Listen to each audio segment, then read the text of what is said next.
Good morning, Greater Cincinnati, Northern Kentucky, the United States, and the world. My name is Eric Ellis. I'm the president and CEO of Integrity Development Corporation, and I'm joined by my good friend and brother, Tommy Lewis, president and CEO of Make It Plain Consulting. Good morning, Eric. Good morning, Tommy. How are you, man? I'm doing well. Thank goodness it's the weekend, Eric. Thank goodness. I tell you, I put in some long hours, waking up at 5 o'clock each morning, going to bed around 11. It's the work that we do, And like last week, my family have supported me in these long hours, long days, because sometimes I get home, I'll get home at maybe 3 o'clock to just take a chill pill, fall asleep for 2 hours. And then I have to get back up and get at it. And so it's been a good week, and I'm glad it's the weekend. Crisp again on this Saturday morning. Awesome. We also have our guest today, Julie Grady Hurd, joining us. Good morning, Julie. How are you? Good morning, everyone. Glad to be here with both of you. Absolutely. Excellent. How was your week? Hey, it was a busy week. Spent a lot of time on Zoom meetings. And of course, a lot of that time was spent talking about diversity. Participated in Opera America's online meeting during the course of the week. So a big topic for us there. Awesome. How are you spending your time? Can you share a little bit more about Opera America? Yeah. Opera America is the professional association for all the organizations that are operas across the U.S. and Canada and the world. So they have been very out front and active, helping all of our opera companies build better initiatives around diversity. Yes, indeed. Right. I don't know if you all have had a chance to see Judas and the Black Messiah. I have not seen it yet. Yeah, it came out last night, I think, and I saw it. I was reminded of that because the star spent some time working with an opera singer to work on his voice. There you go. Yeah, that was kind of phenomenal. That it was a phenomenal movie on one hand and discouraging again on another. Like, oh man, this we've been in a bad way for a while. That's the hard thing. So I'm excited about watching the show by our youngest son, right, Bryce. He was excited to watch it yesterday, and I said we'll watch it tonight. And I'm excited because what Bryce doesn't know is that his grandfather, my father, was very much involved in those same movements. Okay. And his energy was instilled in me. I toned it down in my rearing of him. My father was an absolute radical. Okay. Right? And he, attending Central State, he came out, Central State in 1965. But his deal was as a chemist back in those days, late 50s, early 60s, segregation was the law of the land. And my father, up in the Wilberforce, Ohio community where Central State and Wilberforce is, as well as Cincinnati, they will go into the movie theaters, obviously through the back or up the stairs in the back at the Regal in Cincinnati and all that good stuff. And the chemists, my father, create these tablets that were filled, very small tablets that were filled with the chemicals of the smell of a skunk. And so they would take those tablets and throw them into the theater, right? And folks would run out, is there a skunk in here? My father put his brain to use to try to get back at the man. And that was just the light stuff. And so I'm waiting to watch the movie with Bryce because he doesn't know that his father has that same energy in him right now, right? Even with our older boys and all that good stuff. So I'm interested in watching the movie with him. Right, and it poses again another question for us to consider. The one of how does the victim, who's now trying to stand up for themselves, get painted as the villain? And what are the right solutions to move forward? Is the system's comfort with the status quo of inequity so strong that you can no longer reason with them? Or is it possible for us to find some common ground? And I'm still of the mindset that that's the only viable solution, is that people of goodwill have to come together, because you just can't win. You just can't win. The good news about diversity is that those systems of power, police and FBI and all of that, has been infiltrated with more diversity. So it's not the same old systems that are completely and totally run by a white dominant culture that doesn't care. So I think that, there has been some change. I I agree. think there's been some change. I think we have to, though, make sure that the next generations are prepared to keep the pressure on so that we don't backslide on that change. As I look back in time, I'm heavily concerned that we celebrated some things that we thought were resolved, and we've certainly found that they can backslide in an instant. So we need to keep people fully engaged, Right.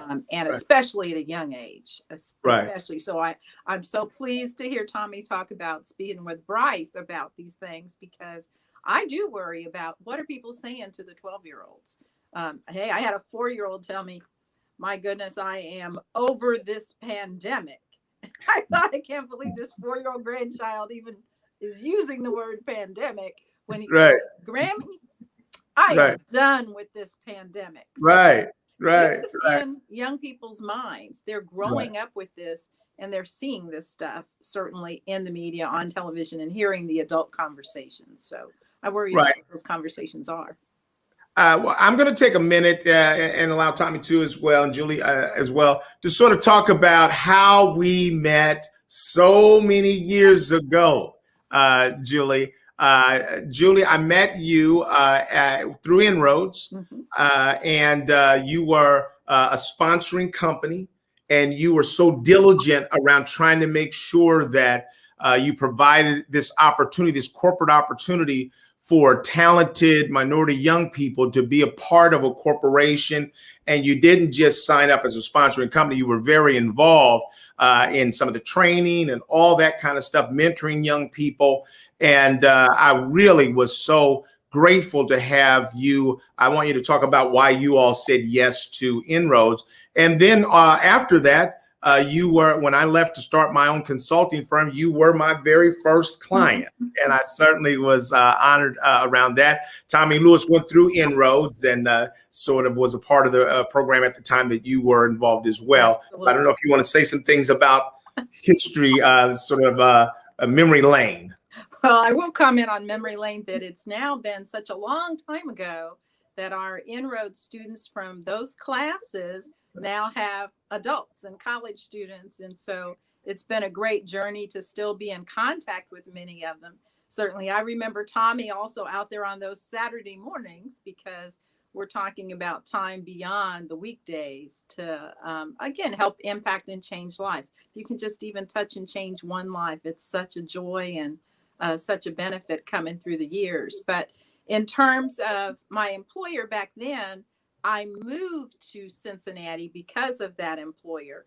And that employer had actually been working with Merlin Pope and your dad before I moved down here. So I was already involved in En-ROADS and those community organizations in Columbus, my hometown, before coming to Cincinnati, and certainly stayed engaged. And again, what I've appreciated most over the years is hearing from the folks that you helped launch at 20 or 21 or 25, and what's going on with them now, and how they've led out in the community. Because again, that spark to get people to give back and lead out is really important. So can't say enough about that. What did you see, Julie? What do you see as any differences between where the bank was then and where organizations are today in terms of growth around diversity and inclusion? Because in some ways you all were kind of progressive then, and it seems like we do some sort of ebbing and flowing and ebbing and flowing. How would you respond to shifts that Well, may I or would say hurt? I'm joyful that people continue to work and persevere, and there's that group of people who keep pushing through and don't give up. Um, in terms of the ebb and flow, I think getting organizations to understand that it has to be built into the fiber of all the people on your team, and that you have to be prepared to feed and bring into your culture the new people to your team so that you do not lose your momentum. Because if you add leaders in who come from organizations that aren't on top of diversity or aren't in support of it and don't lead from the front, then you go into these ebbs with organizations. So that would be one comment I'd make. I think right now it is joyful to see how many people working in diversity have launched themselves and their focus, because we see people popping out of the big corporations and really digging in and getting to the places that need that first start and first kick. They certainly could stay in their corporation, but I think the greater challenge is to get out there and mix it up and work for many organizations and launch them and get it done. So I'm amazed at that and find that a good thing to happen in this time. And surely, there was a point in time when Eric did that big jump. Let us get out here. And Tommy, you've done the same. Let us take that big jump and get out there and help more companies, not just sit in one house and work. Let me make one more observation. Then, Tommy, I want to throw it to you. I don't think I've ever said this to you, but Julie, you were this amazing sort of quiet storm. I mean, you were powerful. And I don't know if you ever I don't know if you saw yourself that way, but I saw you that way. You had this kindness that came off kind of Pollyannish, but behind that was this superstar of readiness that seemed to understand how the system operated. And you had a strength that you carried then as a result of your knowledge of policies, principles, systems that didn't have you raise your voice, but there was a certainty that everybody seemed to respond to. I appreciate that comment so much, Eric. Yeah, you don't have to be the loudest person in the room. You do have to make the door open so you can get in the room. So that certainly is part of it. But again, it's all the people around you. If you can keep inspiring them and pushing them to the front, then you can make that progress and that change. And you can build generations of people who are willing to get out there on a limb and make that progress and change. So, I'm spend part of my time talking about I'm retired or almost retired. I'm going to get there soon. I'm getting closer and closer to really we don't see it. Retirement. We don't see it for you. People keep challenging me to do something different, and I will get there. Okay. But again, what's most challenging to me is speaking to young people now is so interesting, and trying to, again, make sure that we've instilled in the next generation that they have to keep working at this, not to give up. Things are not right. And Tommy, you're correct. There's certainly many changes for young people that they'll see, but we can't let it slip backwards. Yeah. Tommy, any reflections about En-ROADS? And then you can go ahead and segue into the topic if you'd like. Yeah, so my experience with En-ROADS was very, very helpful. My father had called me during my junior year in college at Tennessee State to inform me about En-ROADS after meeting Eric. Okay. So I had only I thought a couple of more years before I graduated, but my father knew that I was messing around in school and I was going to be longer than 5 years, which it actually took me 7.5 years to get a bachelor's degree. Mm-hmm. I was acting a plum fool my sophomore junior year. And so fast forward, I was an En-ROADS intern and had the blessed opportunity to meet professionals like yourself, Julie, Eric. I transitioned from En-ROADS and I joined an organization called Convergence Corporation, which I became a corporate sponsor. And so I was responsible for helping 110 Inroads interns from across the country join our organization then. And then I restarted my company because I started my company in 1996 in Nashville. And when I restarted my company, I hired 2 Inroads interns, right? So I did miss a spot that I was an Inroads intern. I worked for Inroads. I worked as a corporate sponsor, and I was a corporate sponsor. Right. Well, I know it has to And be great so, for all of you to to your see your alums point, at this point. Oh, the basement's blocking him down. With children, married, traveling the world, it is very, very helpful. And I wanted to kind of continue our conversation in this vein. We're going to, see if our community is with us. We enjoy talking to each other, but we would love our communities to hear what you have to say, Julie, this morning, as well as dial in. So I wanted to kind of open our conversation up around, as you looking into the future, and the things that you've experienced in your past, your work with young people, kind of talk openly, like what's on top of your mind right now with regards to looking into the future, working with our young people, even how can we reshape the future, which we can't control? How can we reshape it to yield an outcome that is different than what we're living in right now?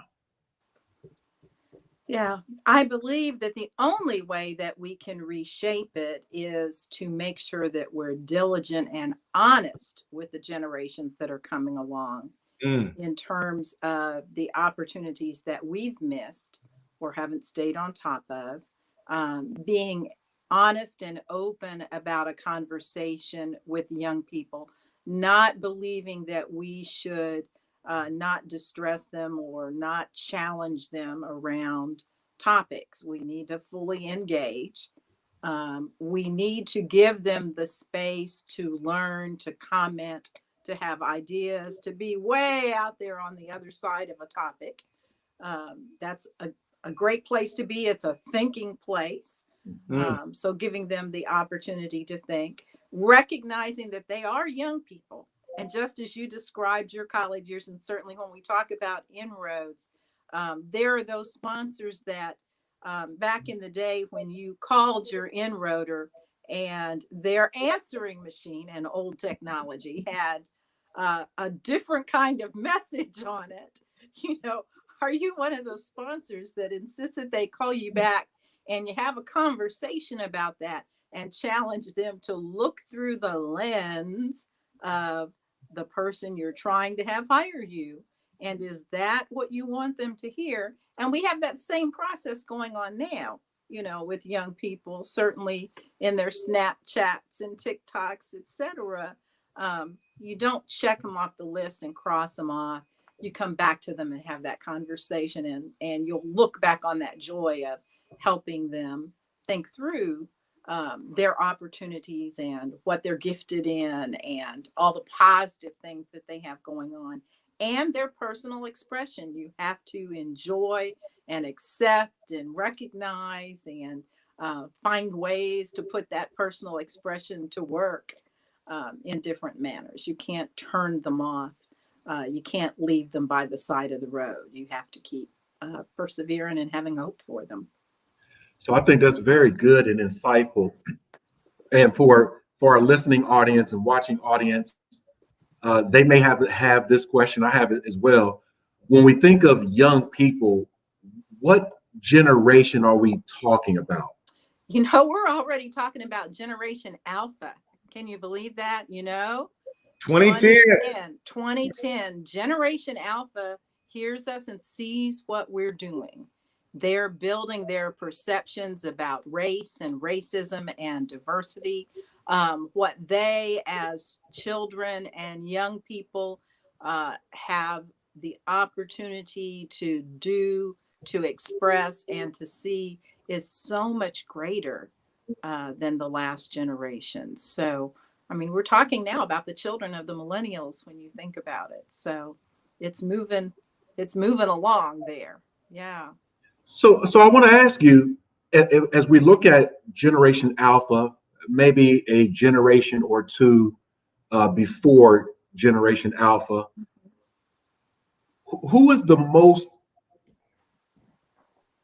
influential entity, if you will, with that generation? In other words, Generation Alpha and then their parents have been exposed to information which may be sustained in some integrity or not. It may be conscious of, the lives of blacks or people of color or just in general. But I'm curious, how how are the Generation Alpha youth really seeing the world, and how are they influenced by what they're seeing or learning or hearing? That's what distresses me the most. It is that as we talk about Generation Alpha, you have young people with iPads and technology influencing them, and depending on the parents and the family and the other folks around them, they have this.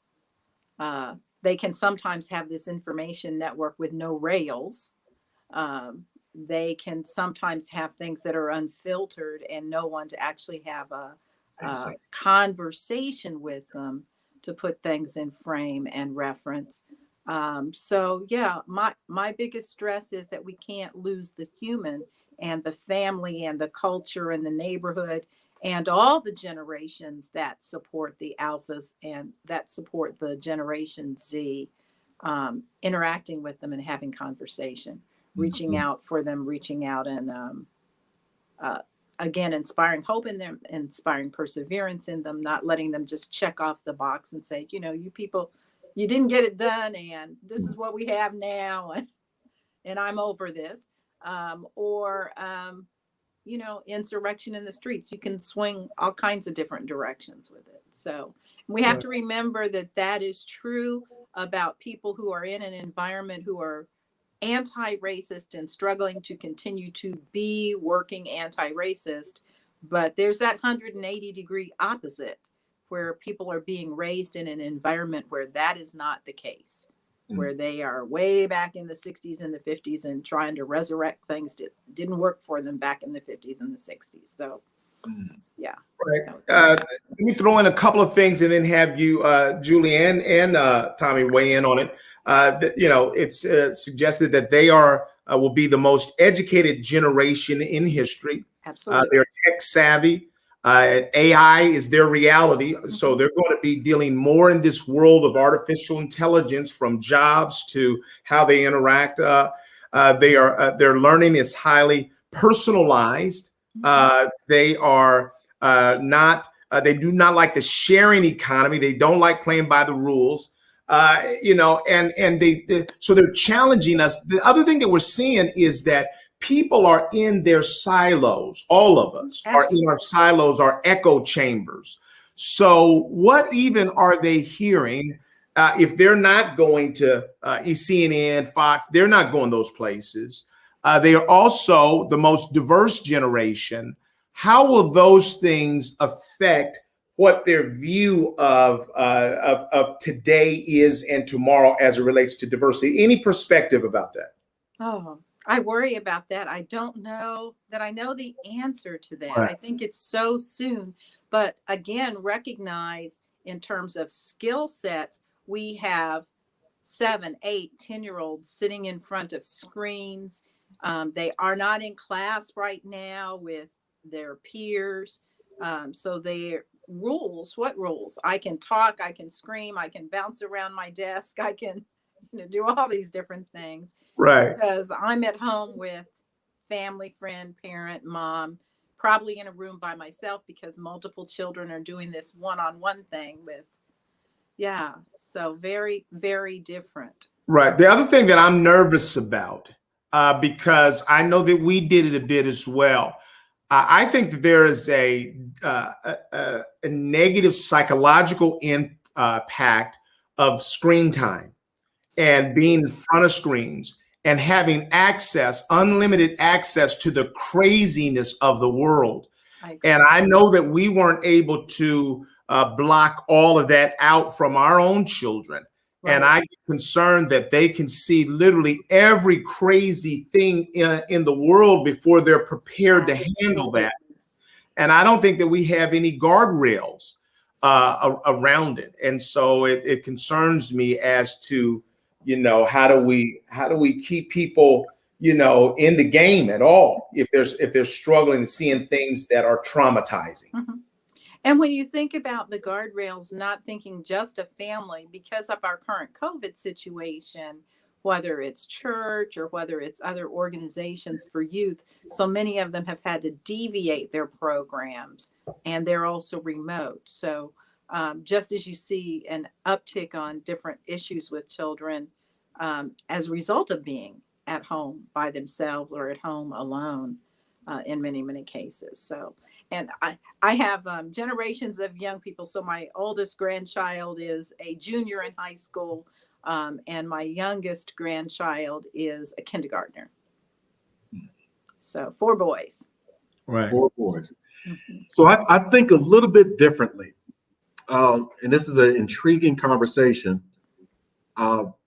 So the media, for example, creates some information or the vehicle for information. So there was a time where we as people, we received our news and information through the paper. And then the advent of the television, and folks in that generation, the paper generation, said the television is going to diametrically impact and negatively impact the generation who's watching the TV, because they can actually see violence and become immune to that. They can see diversity and the difference that's out there, and maybe even generate some fear out of that unknown. They can see it. Fast forward, that same generation, maybe looking back at the Gen Y, maybe the Alpha generation, and saying that the internet, if you will, is going to negatively impact that generation. I don't know if that's true or false. I don't know. But what I can assume is that this Alpha generation with technology, that's all they know. They don't know any other difference. So their mindset is based on their exposure. Their exposure is in 15-second increments, 30-second, maybe a long 1 minute increment, right? Yeah. For the other generation, like 1 minute, you can't focus for 1 minute. That means if I see something that another generation may identify as traumatic, I, in the Alpha generation, may see it in the situation. It's almost like profanity, for example, and I'll connect the dots. That there are children, younger people and older people too, but children who have been exposed to profanity from their environment since they were born. Mm-hmm. They were told not to use the word, but they heard it, and then they began to frame up what those words mean because of how they were coming out of the mouths of people that they were hearing, from pitch, tone, volume. And then so that one profane word was used when mom was angry. Okay. So when it's in me already, I just don't use it. And then when I get to a certain age or a certain environment or situation, when I get angry, I use that word. Mm-hmm. I never thought that it hurt me, the word of profanity or cursing. I never thought that watching violent movies can negatively impact me, or the music that I listen to. I never knew that, because that's all I know. So my thought is, in closing, how can this generation that may be negatively impacted by social media, by screen time, by virtual or synchronous learning, by the violence that is overt and submissive. How can we change that mindset and personality to create a better future? Because this may be internalizing hate and harm and hurt. I don't know. I know that's a loaded question, but I'm like, they only know what they know. Yeah, that's true. Right. Well, there are a couple things that I would add, and I love our community. Thank you all for being here. We got some powerful people in the community. Charlie Winburn, congratulations. I think he's Hamilton County's first African-American treasurer. Woo! And Kevin, my friend, good to see you. Brooke, Bill, great to see you joining us. And certainly we encourage you all to weigh in on your perspectives around this. There are a couple of thoughts that I would offer, Julie, you and Tommy, to think about off of even what you're saying, Tommy, because I am concerned when you start talking about violence. I'm concerned that we're living in a time where it's all about keeping people's attention. And we see that the negative is what keeps people's attention. Yeah. What we are seeing, though, with young people is that they're tuning a lot of this crap out. And they're going to games, they're going to music, so I see a lot of ours going to those places. But I think the negative gaming and the sexualized gaming, the violence related gaming is something, Tommy, that we have to be concerned about. And I think that we've got to put a lot more attention than we are currently into making the positives appealing. That I think we have to put a lot of effort into that. Julian, I'd love to get your thought, because I've thought this for a while, that right now we are at war. We're at war for the soul of our nation and our communities. And I would say that it's not yet, we don't see it as lucrative enough to invest in the positive. So if the positive is boring, then it doesn't have an audience. Right. The negative is exciting and it keeps an audience. We can't keep going down that pathway and then wondering out loud what it's going to net. I think that we have to really, with every breath that we have, partner with young people to elevate the brilliant things that they're showing us, Amanda Gorman. We got to elevate and invest in those things with them. And I would say that they, Julie, and you, I know you see this, they want a conversation with the older generation. They do want a conversation. And you have to remember, with someone like Amanda Gorman, what generation was watching that? Was the Z generation, were the alphas actually watching that? Or were they hooked to some artificial intelligence, gaming, no school that day. Right. And probably not outside playing. Young people seem to be focused, unless they're in an organized sports, which are all abandoned right now, or many of them are abandoned because of COVID. That's what concerns me most, in terms of they're losing all those actual people touches. We need to get people empowered around making sure that families and people around them substitute that, so that they do stop long enough. Do I have to send you a link to watch that clip? Do I have to text you? Whatever I need to do to connect you to those things that will influence and cause remembrance in you.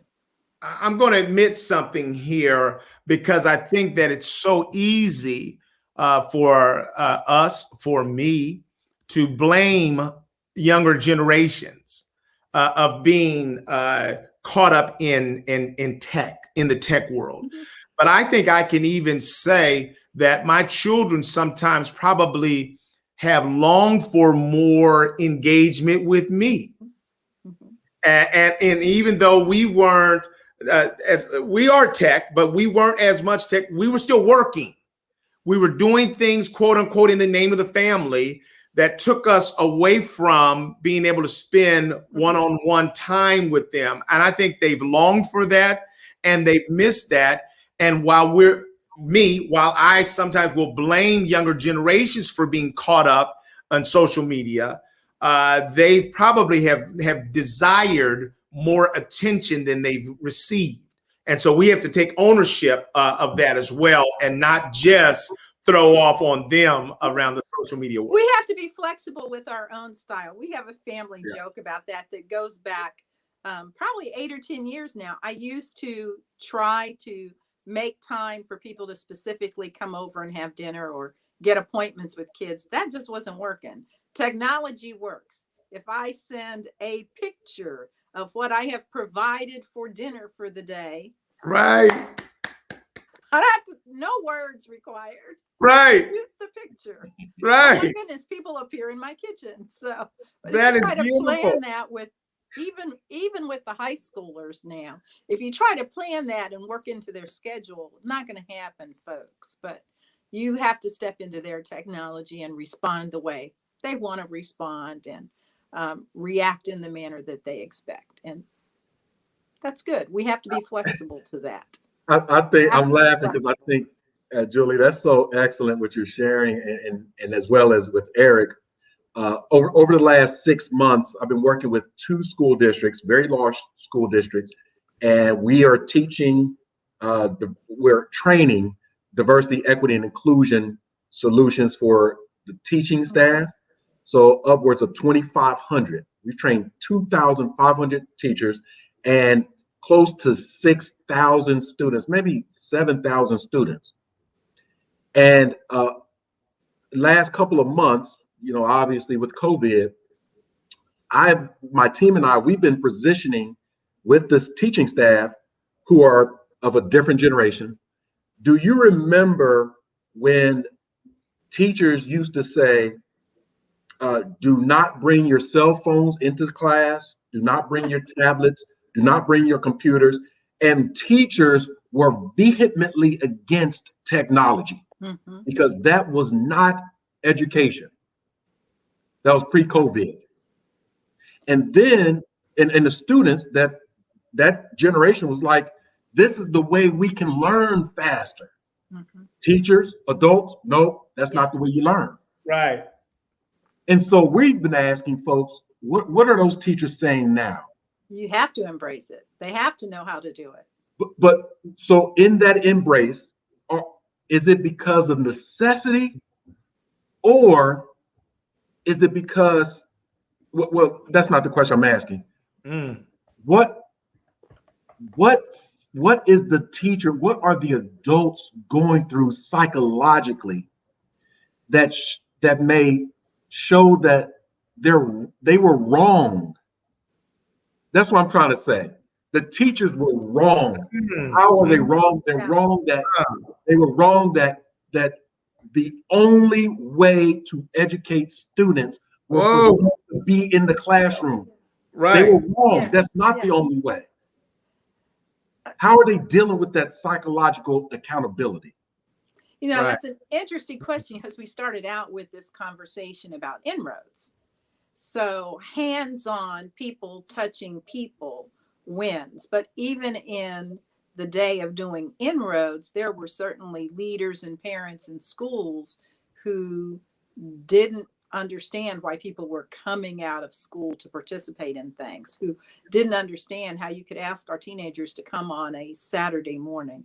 I think it is about the leaders and the parents and the communities being willing to step into the time of the young people, embracing those things that interest the young people in order to have an opportunity to dialogue with them, so that they do hear messages from you, and so that you hear messages from them and can embrace the future that they're creating, because we can't keep looking back. We have to be looking forward into the future and how we can help them in the future, or provide what they would like us to provide in the future that they're creating. So, yeah, and I think the teachers fall into that category. There are certainly teachers who embraced technology early. There's early adopters, and there's those who will come kicking and screaming. And as we entered COVID, same thing. There are the early adopters, and there are the people who came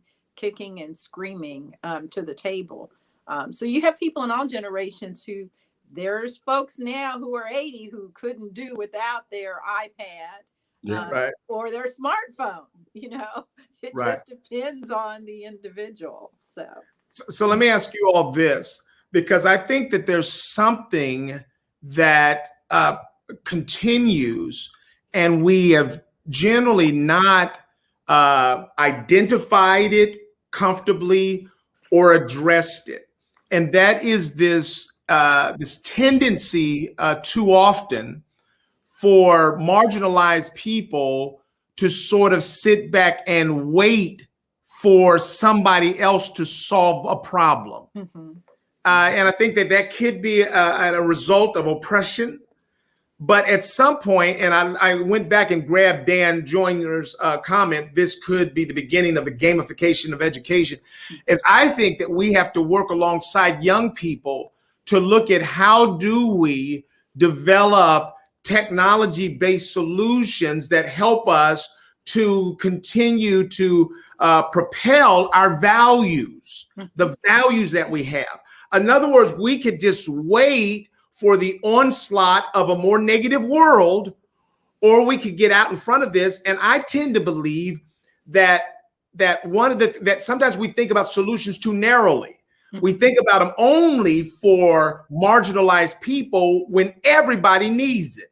So everybody is looking for, how do we get our young people to be able to manifest the values we've articulated, even if we didn't live them, we articulated. How do we do that? For us, we've done oral history, you know, and we've not done enough written. But I think that we've got to accelerate. And I think there's an opportunity in it. And I think that if we don't identify not just the social opportunity, not just the moral opportunity, but the economic opportunity, if we don't identify that, I don't think we have anything that's sustainable. And I think that we can get out in front of this with young people to really look at how do we perpetuate the things that matter most, and not just sit back and wait for the certainty of death that is coming at this current clip. That's true.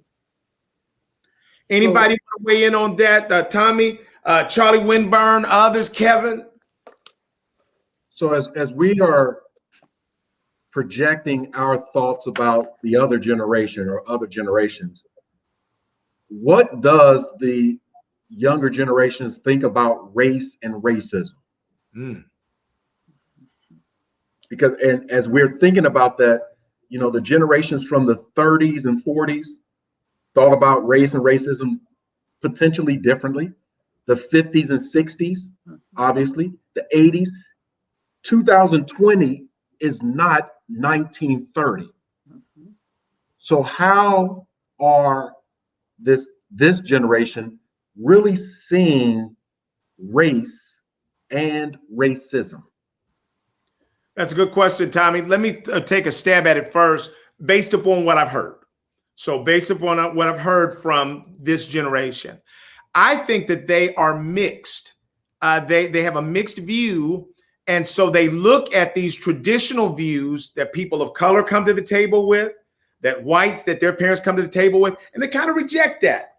They say to some extent, yeah, there are real problems, but I'm not going to go down that same conspiracy, hole that you're going to go down, because I've got some friends that suggest that it's not all that way, and that things are changing a bit, even though I see the stubborn reality of racism and sexism and all like that. They're also seeing that we're picking and choosing the things that we want to stand up for. And they're seeing that as hypocritical. So you're trying to show me how holy you are in your perspective, but I'm seeing the discriminations that you maintain that you don't want to own. And so it's a real litmus test that they're saying, I hear you, but you're part of the problem too. And if you can't speak in that language, it makes your credibility suspect. Wow. Definitely, the majority of the Generation Zers do see that there is a difference in how Black people are treated, but the line that they take in terms of how you solve that is very different. from those of us in other generations. And I think you've hit right on top of it, Eric. They don't fall into some of the traps that we've created in the past generations. They definitely see a different kind of future. So, and they're starting to provide data on that also, so we'll start to see more of that and hear what they have to say, and take to heart what they have to say. Right. Also I would recognize that for them, that as it relates to people of color, they will be the majority in their lifetime.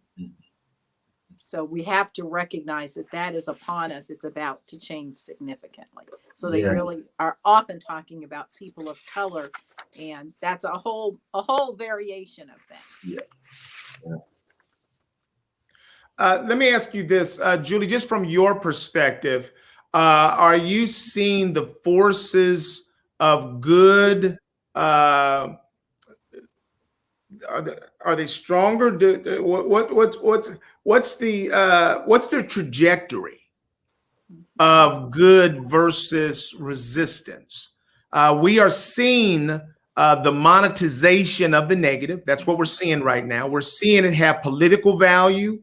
We're seeing it have economic currency, but we're also seeing significant backlash. Some people are defining it as cancel culture, but we're seeing that because of the internet, that a company's ills can be highlighted immediately in ways that could cost them. And so we're seeing some bodies that are coming together that are now rating companies around sustainability and diversity as good or bad investments. And so where are we from your perspective? Because I think it's easy to say we're in a hole, but I'm not sure. Well, it's interesting because if you go back 20 years ago, we were talking about socially responsible investing. And we were rating companies, right, as it relates to what they were doing around women, what are they doing around the Black community. So we've had different terms for this along the way. Right. And you do see companies outed, but you would think in an industry, once you see one, you wouldn't see the second and the third and the fourth and the fifth. So as you go back and look over a time continuum, people learn for a while and then they backslide, or the generations haven't been consistent. So yeah, I am hopeful, but we can't take our foot off the gas. We have to continue to persevere. Setting people and organizations as examples didn't work 20 years ago. We're doing it again now, and it may or may not work. I'm not particularly hopeful that these examples are sustainable. Even if you think about right now, it's as if people have forgotten about Me Too. Yeah. Right. Oh, yeah. People aren't talking about harassment.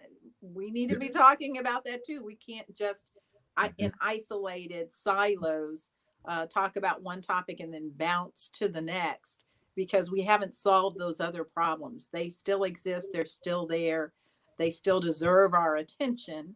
And we have to, as organizations and as individuals, continue to work on them. So you take a question like that and saying, who's teaching the young men when they're at home with the game environment instead of with their young peers who happen to be females, what's appropriate and what's not appropriate. Right. It's very easy to be inappropriate when you're online with headphones in a game room and no adults have the opportunity to hear what's going on. Right. And I think that we have to, so my mother more than my father. So my father didn't give me the best example around how to view women. My mother was heavily Christian. And so it's just, you didn't talk these things. So with my kids, with my boys especially, I have raised my boys to not sort of marginalize or objectify women in the same way that I grew up. And I've raised them that it's best to wait as long as you can before you have sex. Even that's the way I've raised my boys, and yet I think that I have to be available to have conversations with them. In other words, I can't be so plastic, fake parent, that I can't have a raw, real conversation with them. In other words, they need to be able to come to me with some ratchetness sometimes, and me not be so, that it's so plastic actually that I can't engage them with the conversation. In other words, if the person that cares the most about you is playing this game of too pristine to get in the gutter with you, then we can never really have the kinds of consequential conversations we need to have. Well, race is the same way, though, Eric. You have to be prepared to have those difficult conversations about race, and you have to be open to hearing young people as they say, whoa, this person said this, did this, heard this, acted this way, wore this. If you're not listening, if you don't make yourself open to that conversation, you're missing that opportunity for us to continue to build the strands and threads of hope as it relates to diversity. That is outstanding. Again, I enjoy this conversation, and I know that we only have a few more moments with you, Julie, and thank you for your time. And our community is sharing their thoughts as well. I had just a gentle follow-up question as we're talking about working with our youth, maybe instilling some positive and core values that we've learned, and even those positive core values that were taught intentionally to us in our generations on down the path. My question is, when interacting with a young person as a seasoned, mature person, and when you can see behind that young person that there's influence on them, how do you help that young person see the goodness in something when you know that there's something negative behind them? In other words, we work with kiddos, kindergarten to 12th grade, and we can see that what they're saying and what they're doing is what was taught to them in their homes by their parents. We can't get to their parents, but we know their core value is, this is what mom and dad have instilled in me. That's why I hate them. And you, grown up, can't tell me or my parents any differently. How do we reach those kids? That's funny because I have to go back to my time as a parent. I have 3 children that grew up primarily here in Cincinnati, born in Columbus. Early when I came to Cincinnati, I did not know the community, didn't know where people were. We took a child home into a certain area of Cincinnati I'd never been in before. And the parent came out the door and yelled and screamed and turned out on the little girl because she had allowed Black people to give her a ride home. And I certainly can't repeat all the things that this man said. And I'm like, okay, it was pretty late. And this was a pickup from School for Creative and Performing Arts, which is in downtown. And no one was left but, these last 2 or 3 kids. So anybody who was left after this rehearsal, I piled into the van and dropped off all over Cincinnati. So that was a lesson. But from my perspective, what that means is I always gave extra love, attention, openness, kindness, regardless of who you are, regardless of what the people behind you are saying, so that you don't stereotype me, so that there are people who are human and who are willing to put themselves out there for you, whoever you are. And that's true whether I'm in Sunday school lesson, and I know that in my church here in Cincinnati, from time to time, I may be the only person of color these little 5, 6, and 7-year-olds have seen. It's worth the effort to make that happen. Certainly, our family is very, very, very diverse, And so that has been a journey for us, but it's a journey in openness. Don't care how you identify yourself from a gender perspective. You know, you get an open and loving environment from us. We are trying hard to keep that message there. Do you have a picture of your family close? Because I've seen it.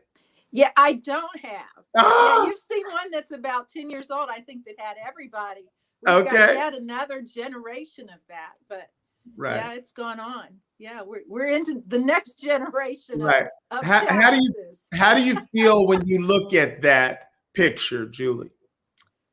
I am hopeful, but when you look at our picture, we have regular conversations around race because people continue to say and do ridiculous things today.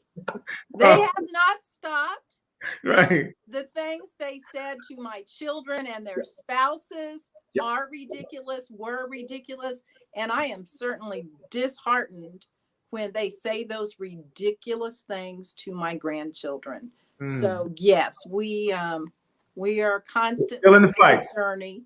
I'll let Jessica, who would expect that one of your children would go into the same area of interest as you. I certainly never expected that. She is a diversity consultant in Washington, D.C. area, and has worked for DCPS for many years, and then the new teacher residency program. So we're all about the kids, and we're all about inclusion and equity, and yeah, that's a joy, but it also breaks your heart sometimes because you go 2 steps forward and sometimes you go 2 steps back. So, but before I hang up, I want to shout out again to Eric. Also, for one of my joys in life is certainly music, and I know that Eric has worked on positive music for young people in the past.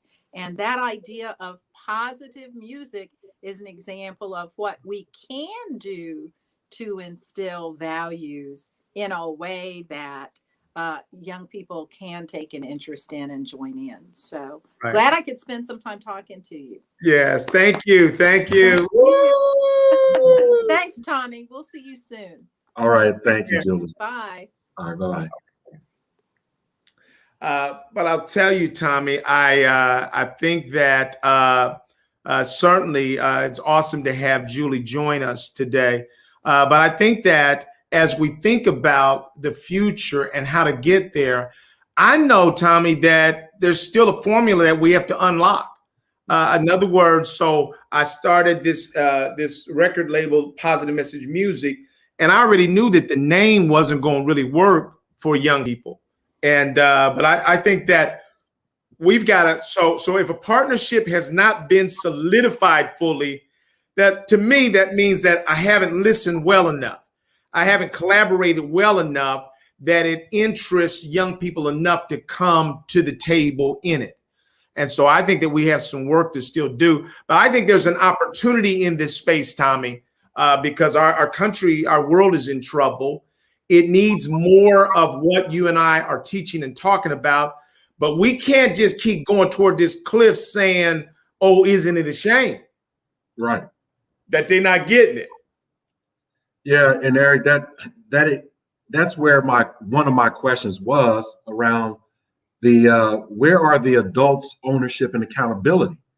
So we were referring to, the alpha generation. They're very, very young relative to us and our elders, but it is the adults that are leading them to that cliff, right? And the adults are aging out and dying out, and those kids are now early 20s, early 30s, and they are still lock and step toward the future, toward the cliff.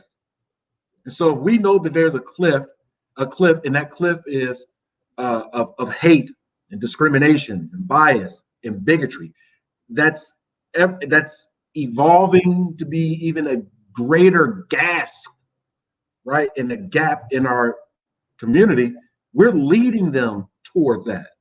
And so where is our accountability to say that, yes, the kiddos, they are exposed to television, but they didn't buy the television.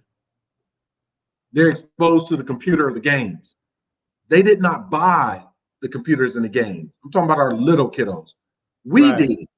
We Right. enabled them to be exposed to that hurt, hate, and harm. Right? Again, I have a ton of conversations with folks about, even with returning to school, Mm-hmm. and parents have different views. And some of the parents who have views that may be against it, they may not have been in their children's lives until now. Right. And then they have an opinion that, I'm not even around my child. I don't want my child going back to school, but I'm not actually in the home paying attention to what they're learning. I'm Right. not reinforcing what they're learning through working with them in their homework. I don't really want anything to really do with their academic or social growth because I have to work realistically, but I don't want them to go into the school for whatever reason. Right. I've talked to parents that way, and it's not that I'm for or against. That's not what I'm saying, Eric. Right. I'm saying, where's the mindset coming from? Right. Right? Right. I'm very, very confused about that. Right. So what I would say, Tommy, is that we all, like it or not, we've been influenced heavily by a materialistic, competitive society and culture. Okay. And so we have either believed it consciously or subconsciously that more money, more things brings more happiness. And so we have invested more time and energy into that kind of stuff. And we have not recognized that the greatest values in life are the things that are free. They're the love between families. And until we grasp that, I think we will always be a step or two behind in terms of making the right choices, because we take it for granted. Just like I say, the companies take people for granted. We take them for granted in our own households. And we don't realize that the richest thing that I could do today would be to have greater conversations with my kids. And that the more time I spend, not just talking to them, but listening to them, the better my day would be, the better my life would be. So I think that we have to just sort of reprogram ourselves to understand what is of greatest value and then invest accordingly. Yeah, I would agree. As I talk to my son, then I have stepsons. I realize with Bryce, the youngest one, who I believe is a critical thinker. Right. He's Right. a critical thinker, and I'm not going to take credit for that. I'm not. Yeah. Okay. And I'll the give you some of that credit, though. Yeah. The reason why I'm not going to take credit is, and here's the reason, Eric. I learned about particular things through my own lived experiences. And then I also, through self-reflection, learned that I literally saw the world through my lens. I knew that. And so when raising my son, I wanted to expose him to certain things to have him see what I see. He has been telling me that his lived experiences are different than my own. So I go back in the day, it could have been yesterday or 30 years ago or whatever. His lived experiences are different. For example, with COVID, I have no idea of what it's like to be in school, K through 12, during COVID. Right. I don't. So Right. I'm trying to attach some other experience that I've had and try to relate it to that, but it's not the same, right? He's telling me, here's how I'm seeing it and experiencing it. It can be COVID education, it can be race, it can be politics, it can be religion. We're having all of these discussions. And now I'm having to listen to him, right? Like that is not what I experienced. I kind of know what you're talking about, but I kind of don't. Right. And that's why I alluded to the question around how does this alpha generation see race? Because I am looking at that question through my lens, which is race based. If the generation does, I say if it does not see race, then it doesn't make sense, right?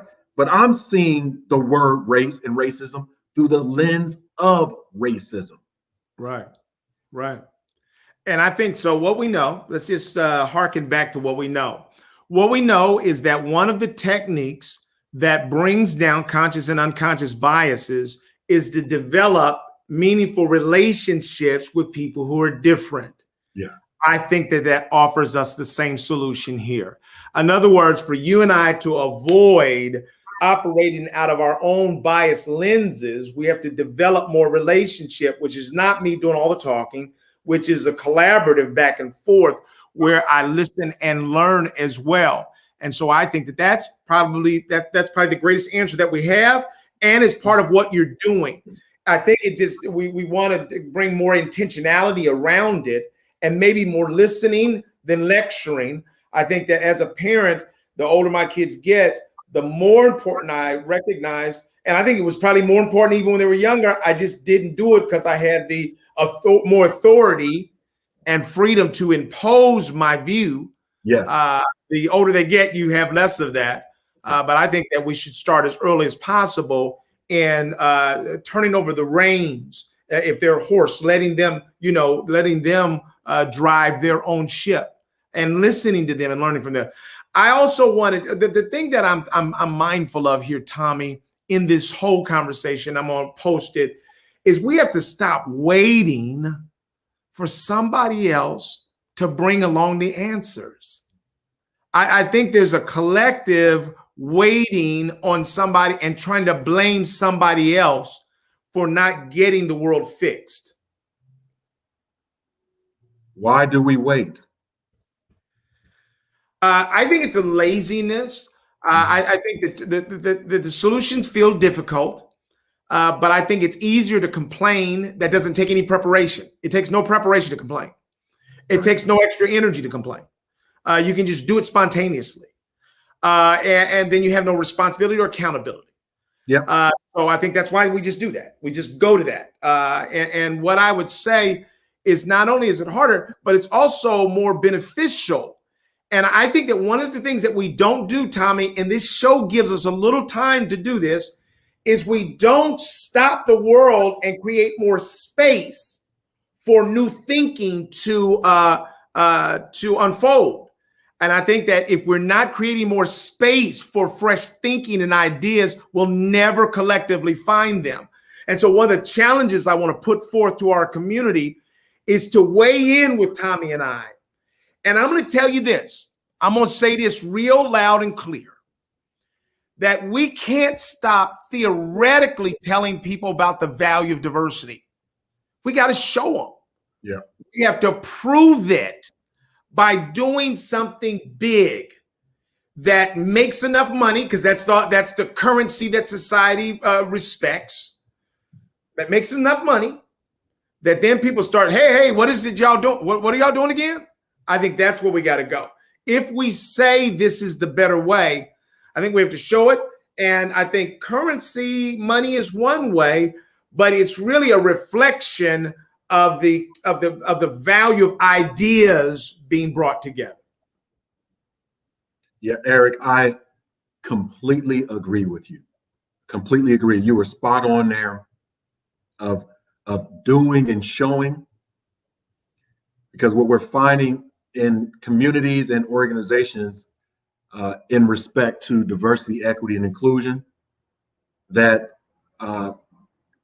adults can be very smart and sophisticated on how they brand and represent themselves. In other words, if I find out what you want to hear, I will work on crafting a message that speaks to exactly what you want to hear. The Mhm. work, if you will, the work, Eric, was in crafting the message.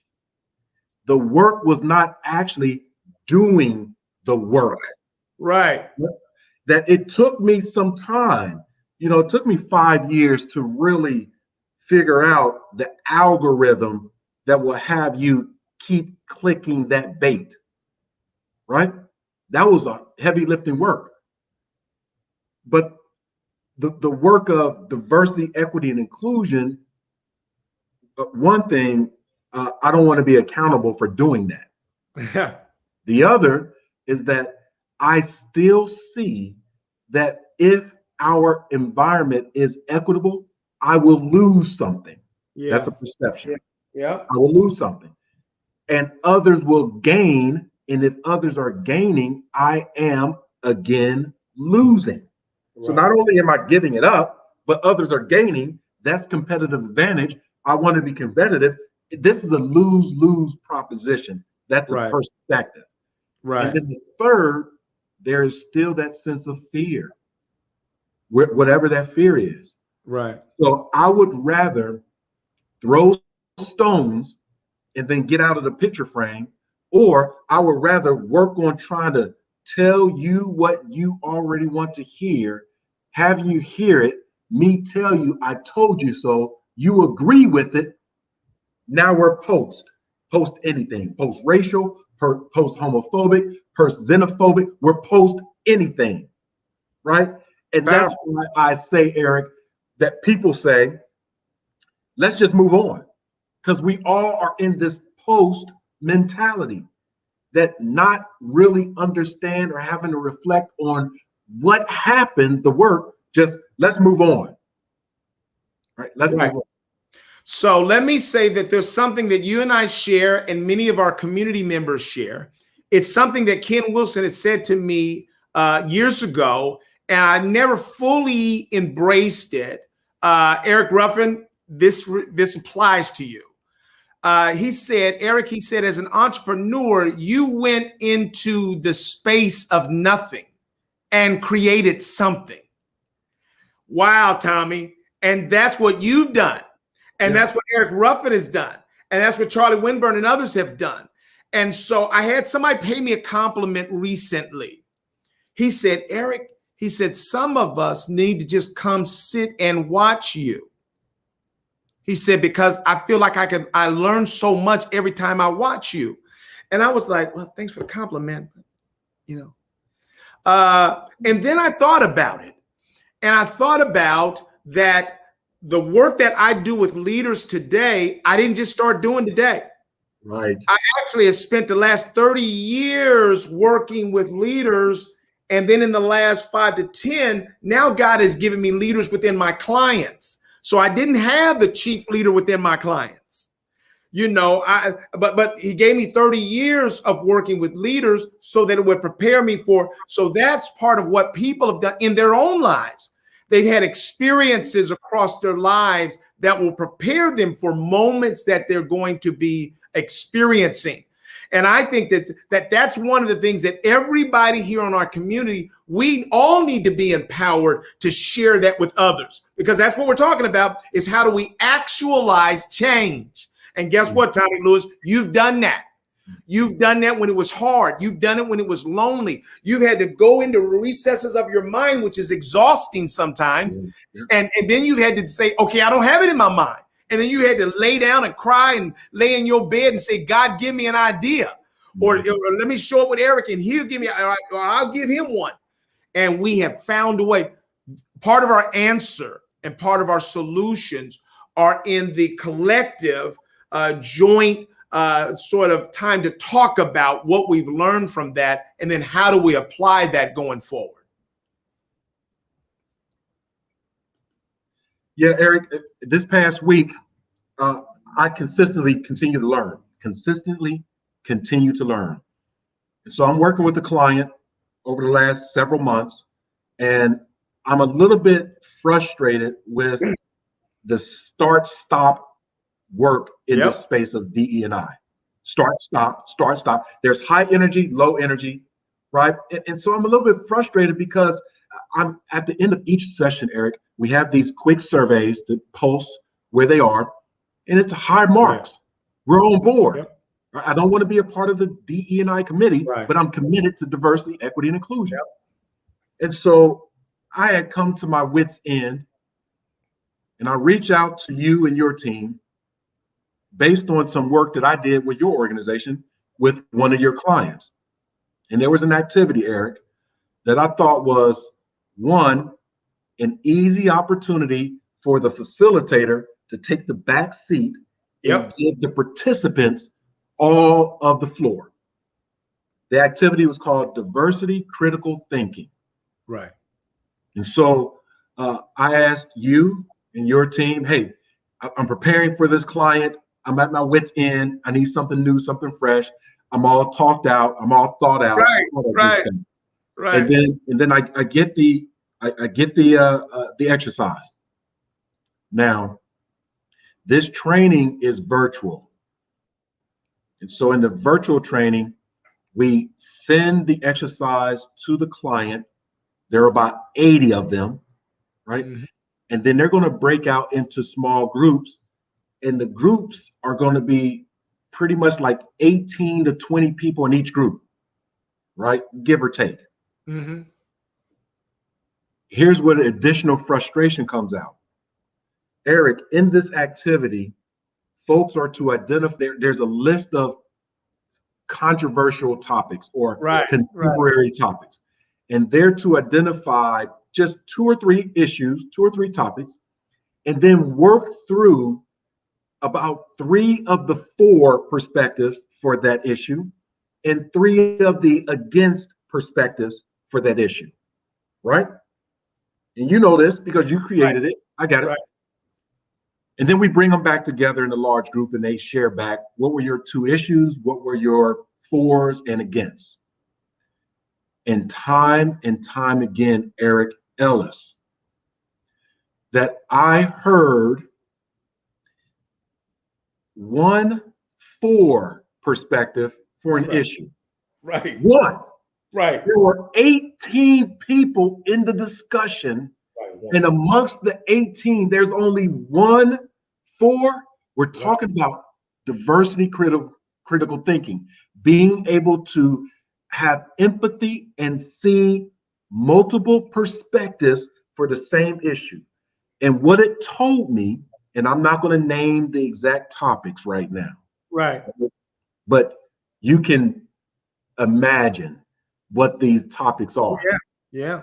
And for the 20 people to have only 1 for, right, it's saying volumes. It's you saying you see where we are.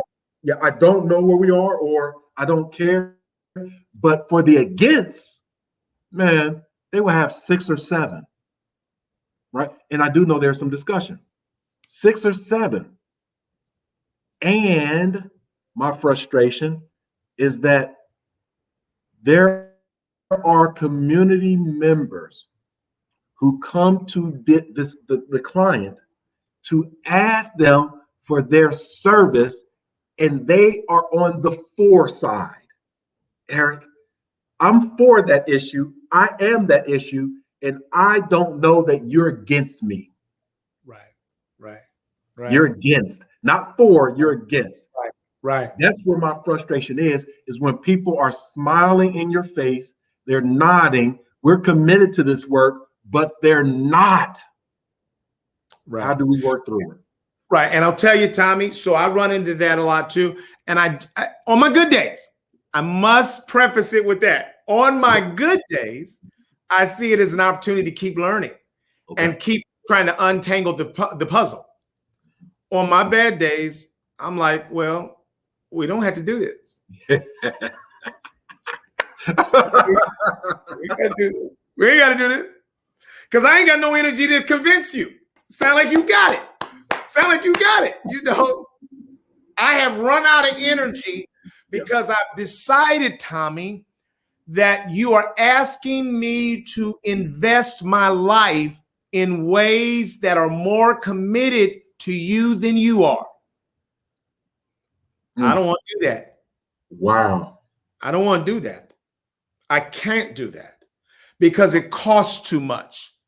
I feel like, Tommy, you and I can feel it now. We've been at this for a while.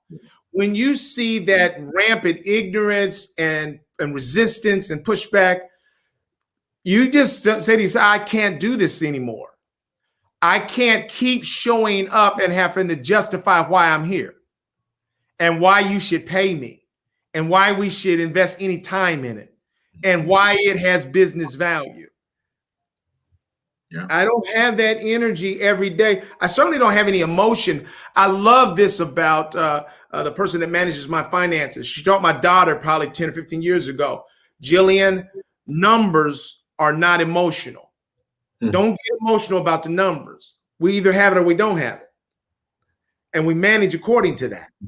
I love that lesson because that's a lesson that we sometimes have to bring into this work. You cannot over-identify with the work in ways, I'm telling this to anybody out there that's thinking about doing work in the space of diversity and inclusion, or you're just trying to make your organization do the right thing. After a while, you can't burden yourself with their lack of desire to become better. You have to prepare yourself to move on. Sorry. Come on now. Come on. Rewind the tape, community, on that one. Rewind the tape. Prepare yourself because it is the business case. In other words, if you don't take care of diverse customers and clients, they leave you. If you don't take care of and value and respect diverse talent, it leaves you. That is the solution. That ultimately exclusion and bigotry will not be sustainable. That's what the final chapter is, Tommy. So I'll move on from you and maybe run off to your competitor. Yep. And say, "Ooh, you can beat them easy." Yep. You can beat them easy. And don't think it's not happening. Right. Yeah. Don't think it's not happening. I'm talking about small, medium, or large companies. Don't think it's not happening. For the small organizations that have, 1 to 10 employees, we can see that X employee leave silently with the flash drive of all our information. Oh, going over to the competitor, right? And just not necessarily sharing that with the competitor, but that's part of their intellectual property. That's right. Yep. And they said, I've done this work before. Maybe not me, but I have a template right here that was created by the president and CEO, right? If it's a large company and a client is saying, you all do good work, but you're so difficult to deal with, right? We know what we want. You're telling us what we want. We don't really want that. And your price point is too high. You're difficult to deal with and you're too expensive. Let me look to my right or left to see if there's anyone that can do anything close to what you do, if not better. And I found out that there are. Right. And so I'm going to go over there to your competitor, and get a relationship with them. And I'm going to tell all of my business friends and community friends, that's where they should go. So you may mess around and not lose just 1% market share, but 25%. That was what was happening in 2020, Eric, not just with COVID, right? That a lot of business models were so inflexible. Yes. That they could not diversify. Right. With speed. Right. Too slow. That's it. Right. And that's what was happening time and time again. Tommy Lewis said that I by myself, you didn't say this part, but I'm going to say it. I by myself, I'm a force. I'm bright. I'm resourceful. But Tommy Lewis by himself runs to the end of his capability at some point. Inclusion then takes us further. So in other words, you, I, with all of our best thinking, there's an ending point on that thinking. And there's needed answers that go beyond that point of Eric. Inclusion is what gets me to close that gap. That's what you're saying. When I include other people, then it takes us further. That's what we're saying to organizations. And so here's what I'm saying to companies. We're not rejecting those that are caught up in unconscious bias and just don't see, just don't know. We're not talking about them. We're not saying throw away those that just don't know. Right. We're talking about those that are willfully rejecting inclusion. Yeah. Those that are willfully and intentionally rejecting it, they do not have a future. I mean, it's not sustainable. That is not sustainable. Not sustainable. We've got our friends from the barbershop who have weighed in again. Timmy Carpenter, my good friend. He said something to me yesterday. I got a cut yesterday, and I was in there and he was talking about one of his daughters and how brilliant she is. And then she had gotten discouraged about school at one point, and she was almost saying, "Daddy, I can't do this." And he said to her, "Daughter, you are a carpenter, and sort of carpenters create things." And he was saying to her that she was their name, their family name. But I didn't think about it when he said that. I thought about him saying, "You are a carpenter. You are a creator." And I think that that's what each of us has to embrace, is this notion that within all of us has to be this desire to be a carpenter, to go into empty spaces and to have confidence that with God on your side, that you can create and build the solutions that are necessary to get you to the places that you desire to go. This is a conversation, Tommy, that clearly we're not done with. We are in the midst of it. We really value those of you in our community that have weighed in on it. I was at the barbershop again. Thank you for showing up, Dr. Carpenter. And there's a brother in there named Aristotle. What a name. Yes, sir. And Aristotle showed me some of his artwork. And I'll tell you that inside, so I want to speak to our community for just a minute. And I want to say this to you, that inside of every one of you, God has placed gifts, special gifts, talents, and a purpose. And so often we live in a world of so many comparisons and so much discouragement that sometimes we downplay what God has put in us. When I looked at, when you look at his haircuts, you see something like, man, that brother's got a gift around cutting hair. Mm-hmm. When you look at his art, you see what he's seeing now. In other words, as an artist, he sees something in the world that the rest of us don't quite see. And he's then able to take what his eyes are seeing, he's able to translate that into something that we can see. And I told him yesterday, I said, this is your wealth. And I'm going to say that to people in the community, that sometimes we minimize the gifts that God has given us, and we don't know that they are a part of our wealth, and that it's not just about you. Your gift is not just about you. It's about the other people that exist in the world that need to benefit and be inspired by what God has placed in you. Tommy Lewis, I'm so glad, man, that you and I get to chop it up each week with each other, because I get a chance to hear a reflection of the gifts of curiosity and brilliance that God has placed in you. And together, back and forth, man, we having a good time.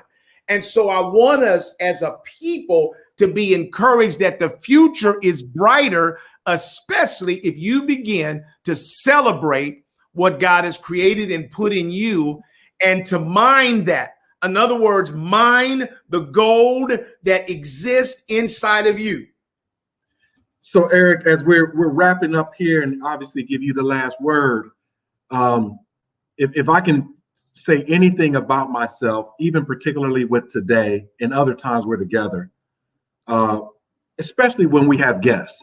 Right. I'm going to say this to Julie and all of our other guests, that as Eric mentioned, I really want answers, solutions. So I don't have to think very hard for the questions that I ask. Right. I don't at all. They Right. come up because I simply don't know. Right. And so when I hear something and I have a platform like this with Eric, Diversity Conversations, I just ask. Right. Now, sometimes it's all jarbled and gumbled up when I ask, because I'm trying to frame up all of these thoughts into a sentenced question. But when I'm asking anything, it is out of curiosity. It is out of the intent to be taught, to learn, right? Come on now. I am a student for Come on life. now. Come on now. So Come if on. by any means any of our guests or community members are offended by my questioning, that is not my intent. If you know something and you have wisdom, I'm asking for that wisdom. If you don't want to share that wisdom, just tell me and I'm okay. Like, I don't want to give you that answer, right? And I watch the news all the time and people have answers, they don't give answers. Just answer the question. But this is not the political TV stuff. And for me, this is real life. I don't have all the answers to life. Right. I need some answers. So if we're talking about one generation to the next or different topics around diversity, and you bring up a good point, and I don't know the answer or understanding, I'm going to ask. That's how I've lived my life. And I have a toolkit of other people's knowledge. That's why I don't take ownership of some stuff, right? Because it's not mine. It's just I'm a conduit. I just give it to my son. I just give it to other people. I don't own it because hopefully I don't have to use it much longer. I need to be retired and just relaxed and not have to think. So that's what I want to share there. Happy birthday, Dr. Carpenter, indeed. Happy birthday. Yes. And I'll say to you, our community, that make no mistake, that Tommy Lewis and I are as exhausted as you are in your lives. This COVID-19, the stress of trying to make business go, all of that stuff stresses us out.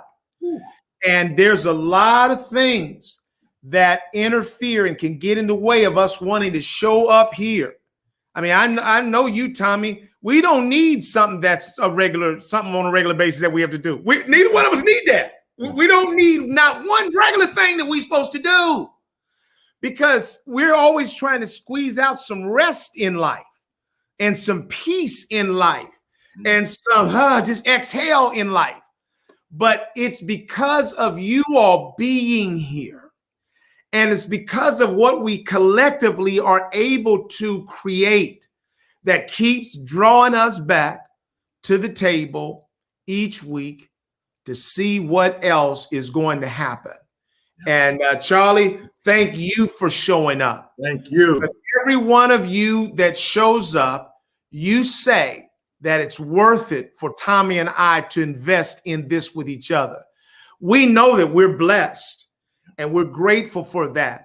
But we can't say enough how important you are. I never want to get to the place where that becomes a closing line, that I just say it because it's part of the script. You need to understand, if you weren't here, we wouldn't be here either. No. And the thing that almost took us down was Tommy was saying, Eric, is there anybody? We didn't know if there was anybody out there. Yep. Remember when we were talking about that? That's why we were about to fold up the tent. But as soon as you all showed up and you started speaking, and we don't need you to be bashful in your speaking, it makes this whole experience better. And we want to thank you for that. Tommy, man, I love you. Do you know that? Love you too. Yes, sir. Love you too, Eric, and love the community. Hey, be blessed today, Eric. All right. You too.